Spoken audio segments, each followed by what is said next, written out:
much. Oh, thank you all for coming out. This is my first time here in Greece. The birthplace of homosexuality back in what year was it? 47 AD when they invented homosexuality here. Yes. Oh, so tonight I'm just giving a little sort of artist talk with some film clips and a little bit of a little lecture. So I'm not like really singing or dancing or anything like that.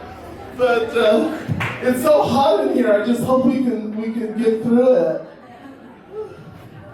But first of all, I just want to give the thank yous. I want to thank Miss Lolita, the beautiful Miss Lolita. And Jason and Tiffany for helping me down the stairs and taking care of me. And I want to thank the legendary Maria Cyber. She's wonderful. And Henrietta, who took me out to lunch, a beautiful, beautiful lunch. Henrietta and Frosina and wonderful Alex. Yes. And Relaya, is that how you say it? Who's the driver from the airport? Relaya, she's wonderful. And also the Rosa Luxembourg Institute and OutView and the GenderFest. Thank you, everyone. Thank you.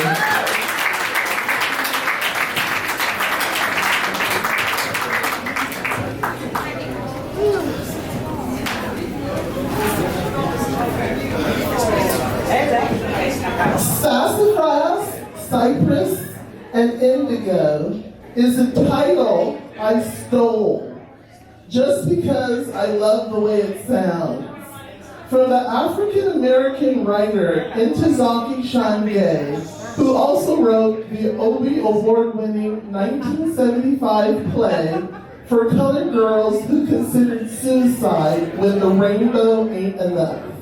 A poetic cantata dealing with issues of race, class, sexuality, and gender, which greatly inspired me growing up as a child in the 1970s urban mire of South Central Los Angeles.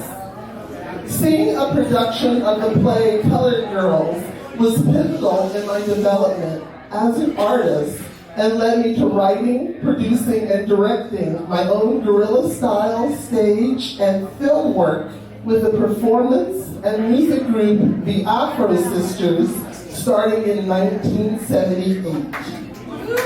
Yes, I'm very, very old. I'd like to start today with a clip from one of the earliest Afro Sister collaborations with the Amoeba Records and Filmworks Collective from 1982, That Fertile Feeling, where the Afro Sisters, shaky camera in hand, declare there's no difference between masculine and feminine. It's all commercial hype. Proving this in a high-camp, low-budget parody romp situated in Hollywood dingbat apartments and back streets.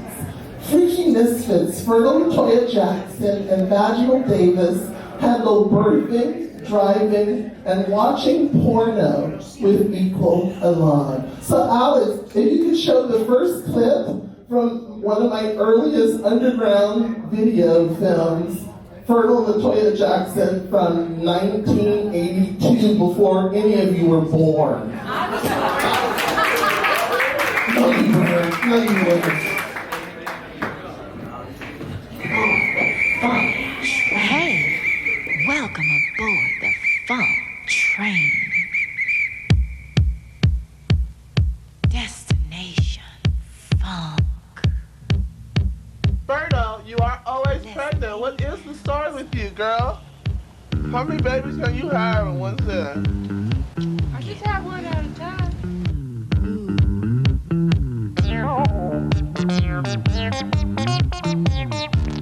Come on, high. You another slut. How many illegitimates have I had? Well. Okay, let's have some wow. I've never seen you when you weren't pregnant. Every time I see That's fertile. why I have a hard life, honey. Run your fingers up and down. All the boys I go out with are beautiful, gorgeous, and hot. Hot blonde boys. Yeah. Lay another guitar on me. Move on in with percussion. Oh, this is what you need, honey. For all those men that sneak into bed with you and get you pregnant all the time. Male birth control. Give them the birth control, honey. Ooh, I love that show on TV. That's that porno movie. I love porno movies. You don't show no porno movie on TV. This is the VCR. We have a VCR. You can see porno. I want to see porno. What? Well, maybe I do. I know you do because you like seeing those big penises, but if you get too close to one, you wind up pregnant. I will not. You So won't. turn it on already. Okay, I'm going to turn on the VCR. Here I go. Turn it Turn it on, hurry up. Ooh, what are we going to see here? Ooh. Porno. Ooh, look at that. You like that, didn't you? All right. Ooh.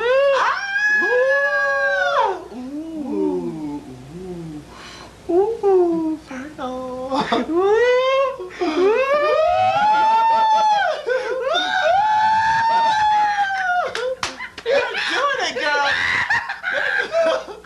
They're doing it till they're satisfied.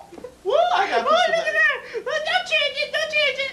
Put it back. Put it back. I'm gonna change this movie. I want to No. Put it back. Put it back.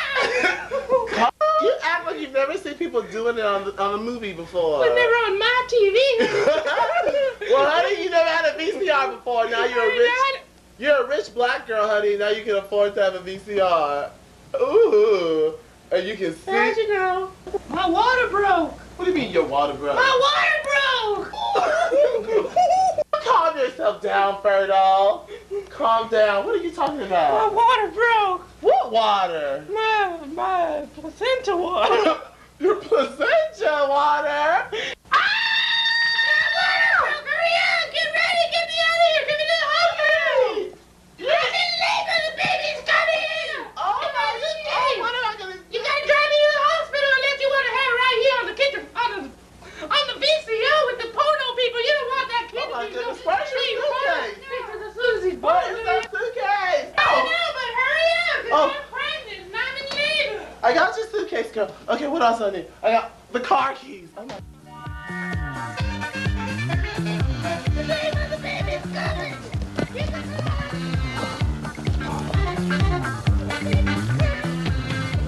Get the hurry up! The baby's coming! Thank you! The baby's coming! Hurry up!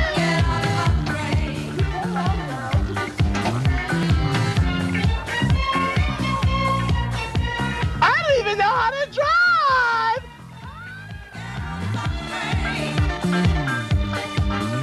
I don't know how to drive. I never took my driver's education. I'm just driving.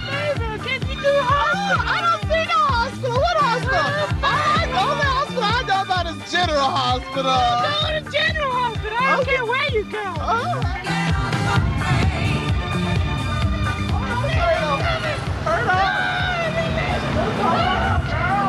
Hold on, girl. Why do you always have to get pregnant and have babies in the worst time? I don't know how to drive. I never took my driver's education. I'm just driving. Get me to the hospital! I don't see no hospital. What hospital? The only hospital I know about is General Hospital. Go to General Hospital! I don't care where you go!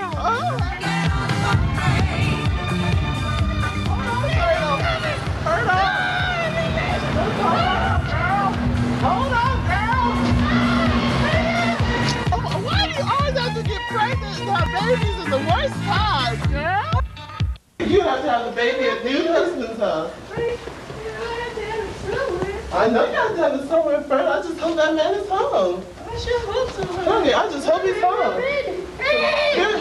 Hey, nude husband! Nude husband! Nude husband! Hello, baby! Nude husband, are you home?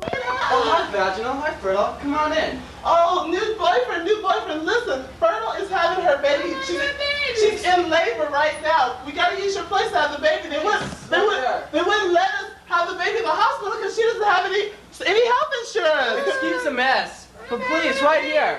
Lay right here while I clean up. Okay. Honey, you just clean up. Okay. Lay down, Fertile. I'll help you, girl. I gotta time your contractions. I gotta time Fertile's contractions. Be coming! I'll help them. Ooh, the baby's coming! Here's some alcohol. I'll do this. Oh, calm down, Fertile. Calm down. Oh. Vaginal! Help me!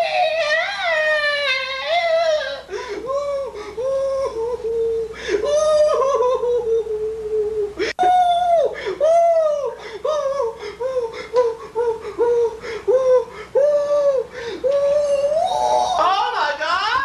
Oh, Fertile, push! Push! Here he comes, Fertile! Here he comes! Here he comes! Oh, Fertile! Here he comes! Push! Push! Push! Push! Woo! Oh, here he goes! Oh my God, it's gonna be twins! Fertile, twins. It's gonna be twins! Push, Fertile! Fertile. Oh my- Fertile. Oh my God, there's more in there! Oh my God! How many babies are you gonna have? Come on, Fertile, push! It's a third baby! But Fertile, there's more! You can have another baby! Fertile, there's 5 babies! 5 babies, Fertile! 5 babies! No, there's 6 now! Oh, Fertile! 7 babies, Fertile! How many Having more babies! Oh, they're having good excellent! Good baby! 9 babies! 10 babies! 11 tuplets! She's the first woman to give birth to 11 tuplets! Fertile, all 11 of them. They look like puppies. She had 11 tuplets. That's an amazing thing. Isn't that amazing? That's incredible. We just made a mess of your place. You gotta clean up. Oh, God, I have to start cleaning up. There's no more. I'm sure. What happened to that? She just has 11 babies and she takes off just like that. There she is! Oh my God! Myrtle Latoya Jackson! You get off of that skateboard! You just had 11 tuplets! You should be on a skateboard! You have to be with these children!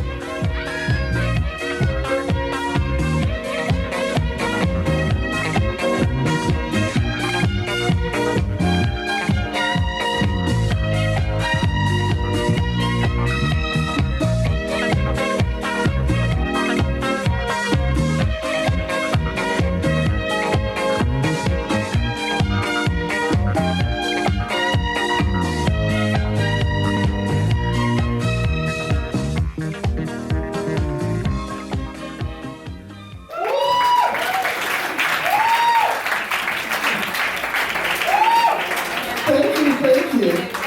And it's true. I'm from Los Angeles, California, the city of cars, and I never learned how to drive a car.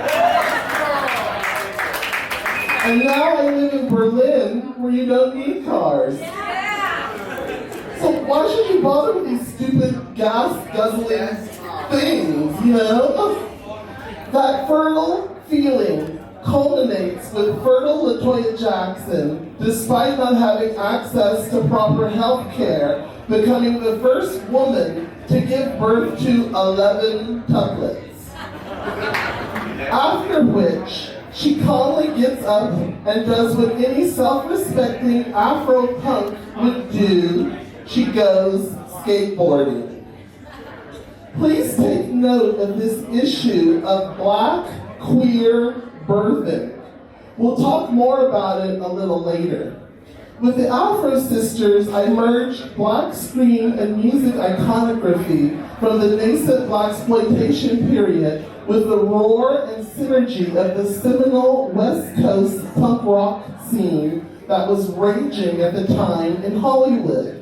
Living in the shadow of the Hollywood industrial entertainment complex, my impulses were driven in the opposite direction, rejecting the facade of Hollywood glamour for the grittiness and romantic squalor of not only low-budget, but no-budget filmmaking.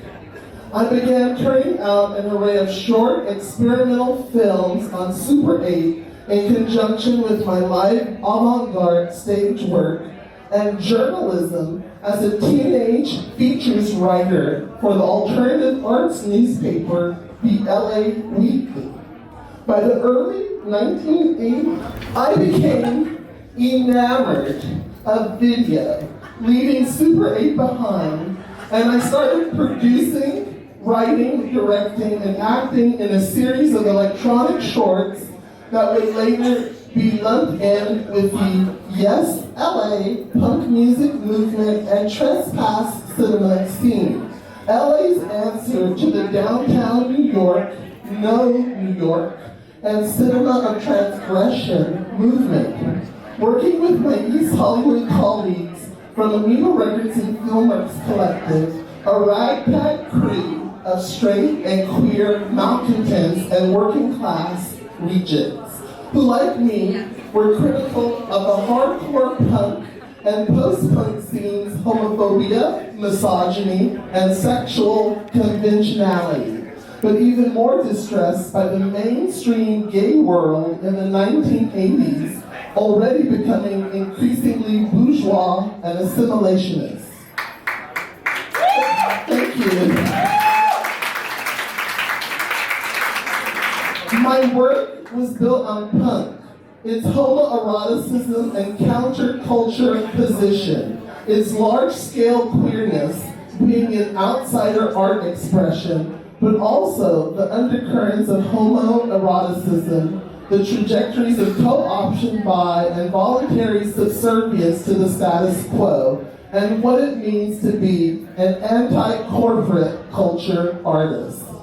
Amoeba Records, like its sisters Fun Tone Records in Atlanta and the New Lavender Panthers in Toronto, home of G.B. Jones and Bruce LaBruce, later to become my colleagues and collaborators.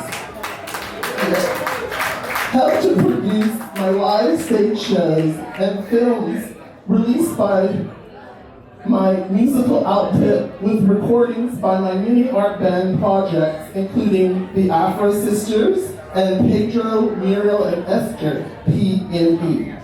But aside from this anti-corporate ethic, there was another element of the punk world that is significant.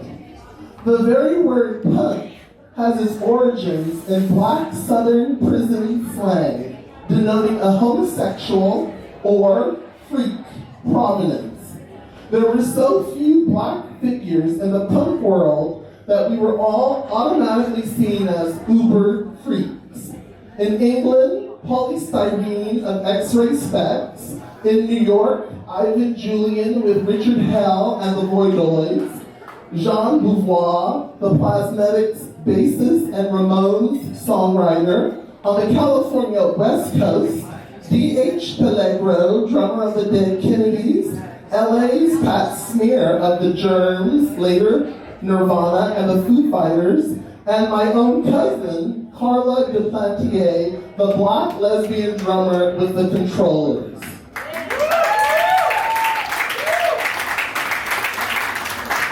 So being a black freak, I'm in very good company.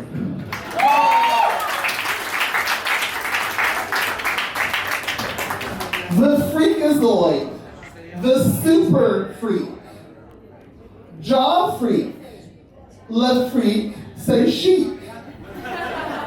When it comes to freaks and freakiness, the usual focus is stilted toward abnormal psychology leading to deviant sexuality and hysteria, like in the Todd Browning film Freaks from 1932, or Fassbinder's 1975 film Faust Rechte Freiheit, Fox and Friends, and the carnival freak or circus sideshow specimen. The notion of freakiness as expressed in race is seldom addressed. But first and foremost, what is Black American freakiness? What exactly is the Black freak? Is it a spook, a ghosting or dark phantom figure? Can it be tamed and nurtured? Is it bred from the shards of colonialism? And if not, how does the freak come into the world in the first place? As one of Fertile LaToya Jackson's 11 tuplets?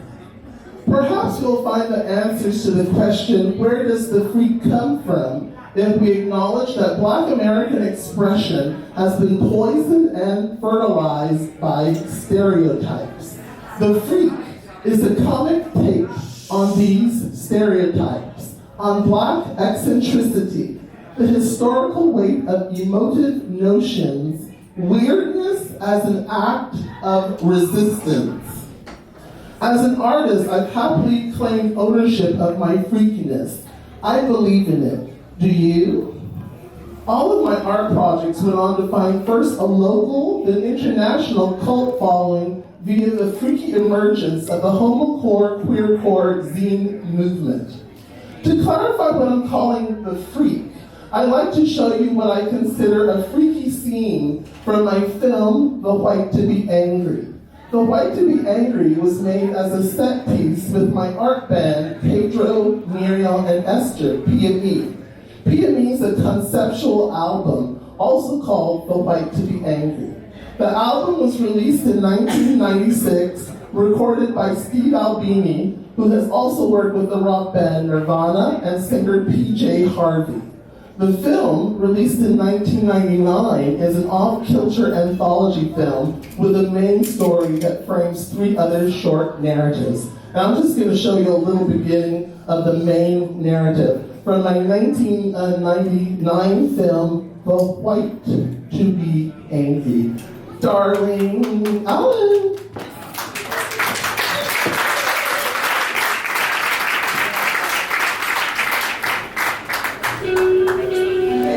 Different narratives are working in opposition to each other. Obviously, the film, The White to Be Angry, is a pastiche.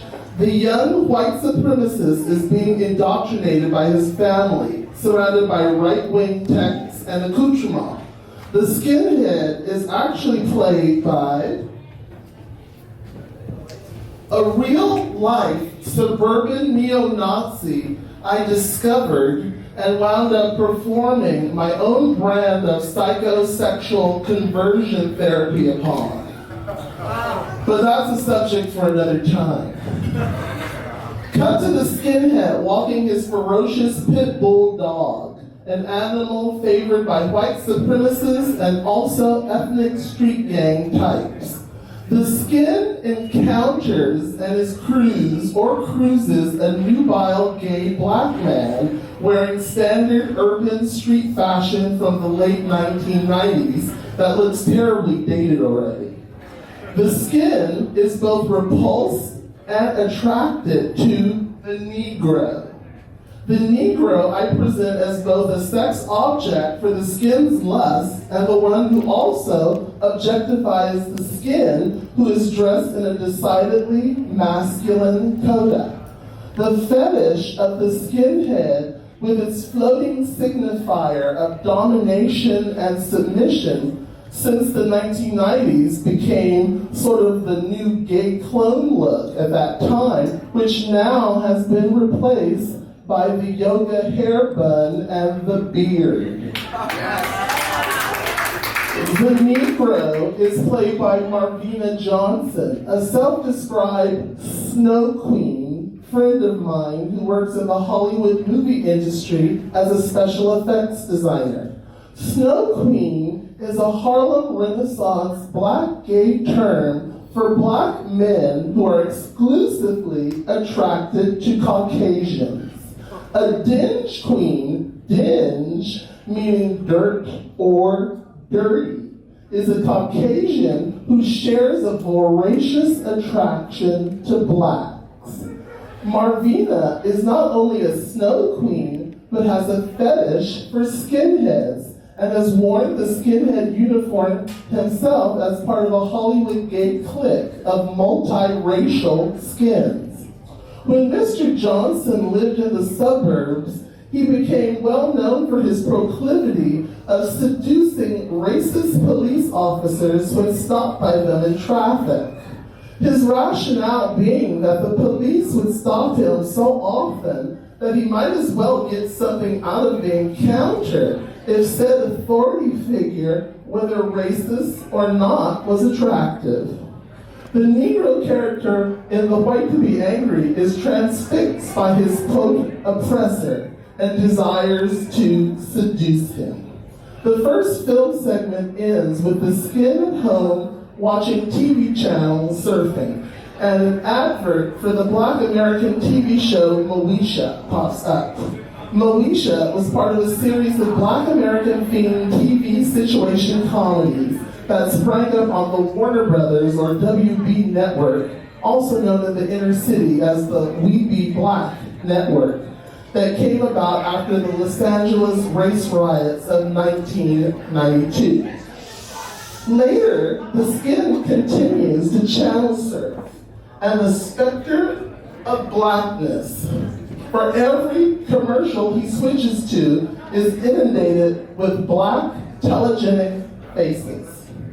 There are several threads of commentary and parody running through the course of the film, the album, and the stage show, The White to Be Angry. This brings us to the Mandingo, which is a particular stereotypical kind of black male sex freak. Let's say the word Mandingo. Say it a few times, repetition for emphasis. Mandingo, Mandingo, Mandingo. Very good. Now I'm going to show you a short clip from the film Mandingo that I first saw in the 1970s, presenting a startling image of blackness on the screen. Alex, darling?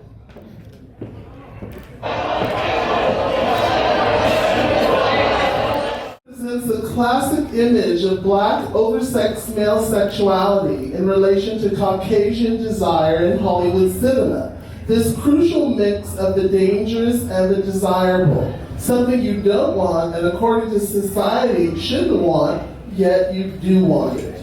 I wouldn't have created the Afro Sisters, That Fertile Feeling, or The White to Be Angry if I hadn't first seen the film Mandingo from 1975, directed by Richard Fleischer.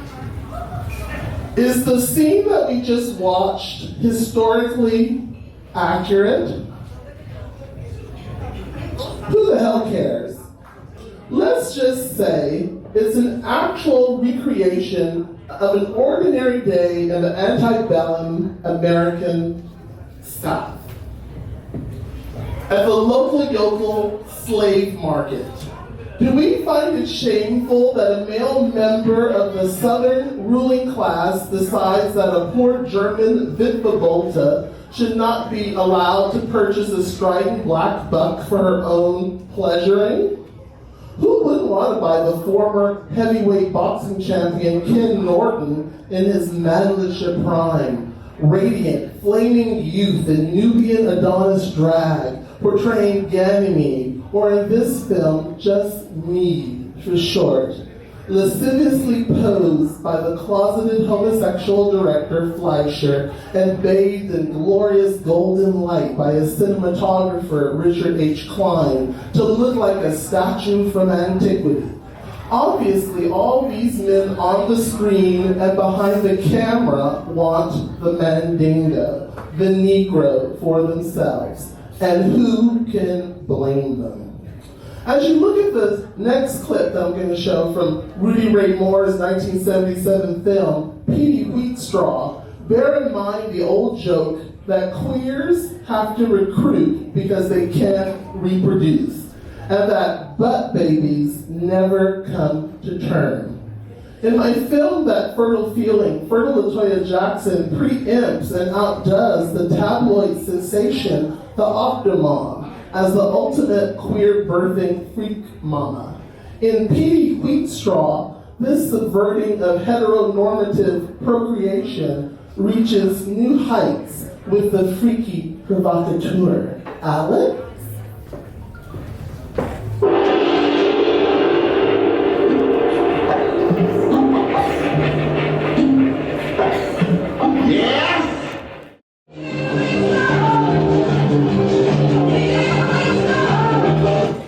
Thank you, darling. Thank you. So, the freak appears as a seminal figure in Black American culture that links its pre-tech urban oral traditions, the stories I learned on the knee of my Louisiana relatives, and the hustle and flow and personas of modern rap figures like Snoop Dogg.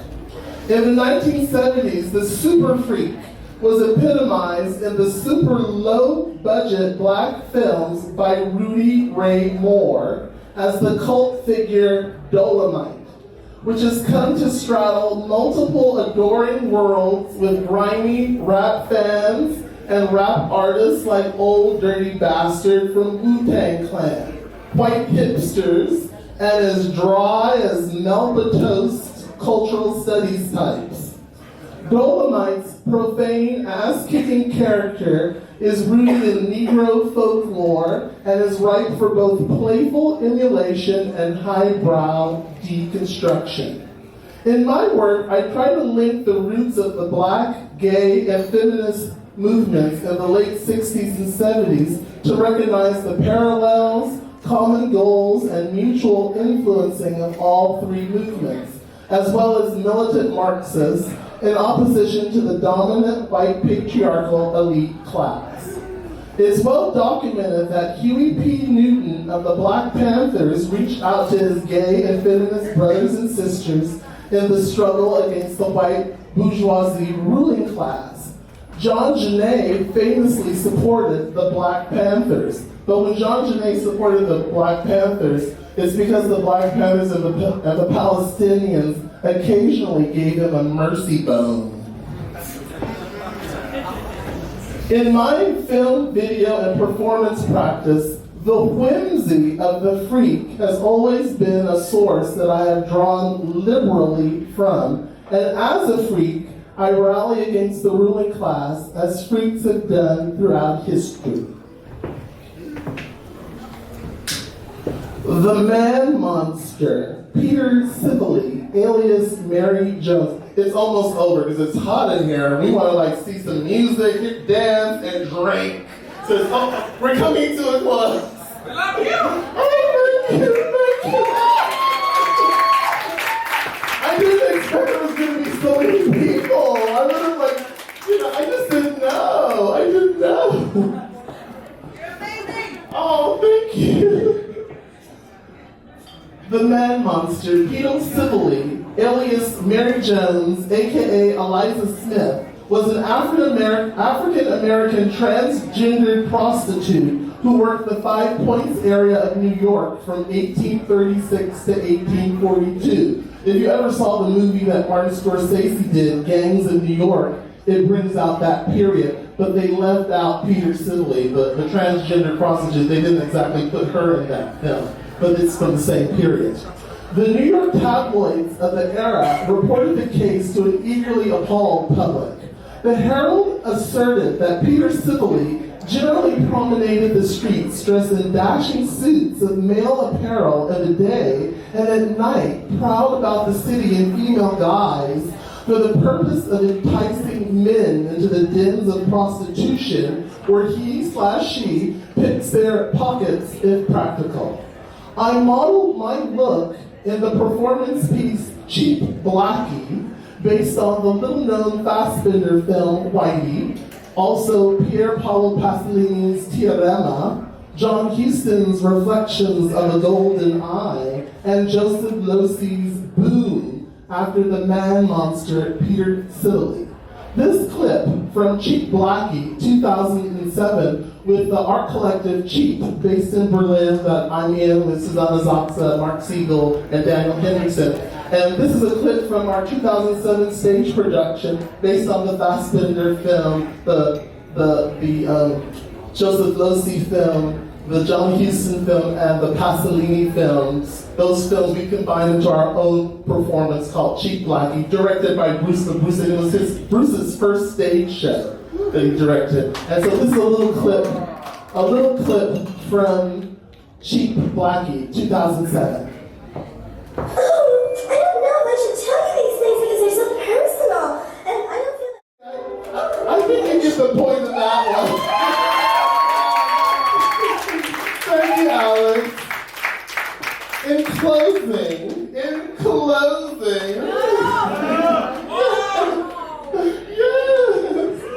In closing, I will show a clip from a 2006 performance with the Cheap Collective that we did in Graz, Austria, part of the Steirischer Herbst Festival. And the Steirischer Herbst Festival is the oldest art and performance festival in all of Europe. And it used to be a month-long festival, but in 2006 they shortened it to 3 weeks. I think now maybe it's only like 3 days. I don't know, I kept up with it. But the clip I'm going to show, it's called "No One's Going to Stop Me on My Path to Glory." And in it, I portray an itinerant preacher woman, the Right Reverend Saint Celicia Tate, who along with her followers preached the freak gospel to the small town folks of Arnold Schwarzenegger's Heimatserie. Wonderful Alex, the last clip.